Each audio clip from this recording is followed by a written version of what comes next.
Lou.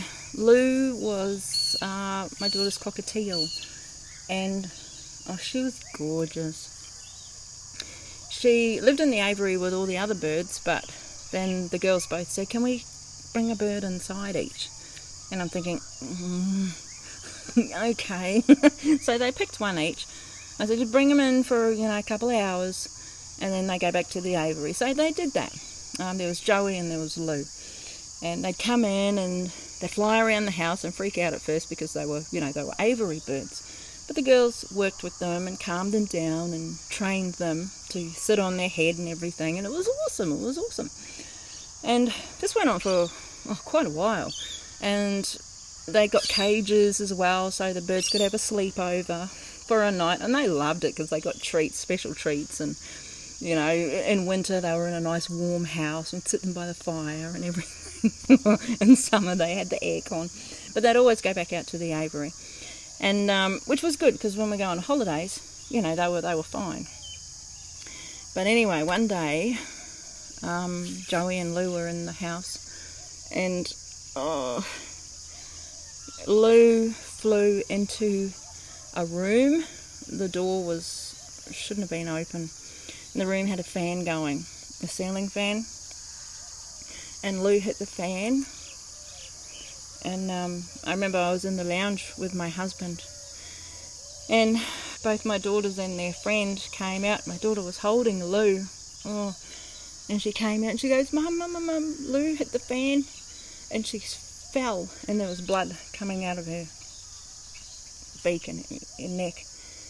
And so I got up straight away, hands on straight away, picked up the bird, and she was still alive. She was flopping around, and she was in so much pain, and she was so confused. I could feel it. She was so confused. So I knew she had to go. She couldn't. Something was broken here. And I had my hands on her, and her spirit was just all over the place. What's happened? What happened? And she was freaking out. So I had to just calm her. And, when someone's really freaking out, you got to get their attention. And this is what it was like for me. I've never experienced anything like that before. But finally, Lou, he said, "You've had an accident. You've been hit. Okay, just have a look. Look at your body, Lou. Look at your body." Trying to get her to focus on here. And then she did, and as soon as she did and she understood, her body stopped breathing. Okay.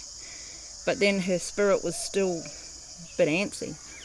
So, and the kids were looking at the bird and they knew she had died. And I said, "Hang on, I haven't finished," because her spirit was still in the body. All right, still attached and freaking out. So I had to just calm Lou's energy. All right, calming Lou's energy, just to let her know that she had left her body now. And finally, it took a few minutes, and a few minutes in a situation like that can feel like forever. But she finally did calm.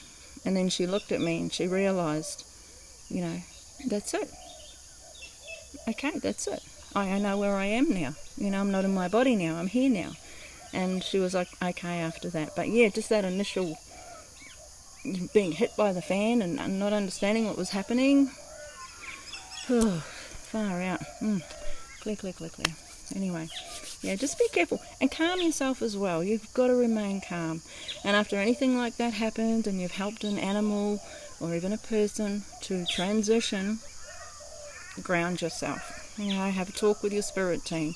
Get some backup. Get some confirmation. Everything is fine. Okay? Everything happens for a reason.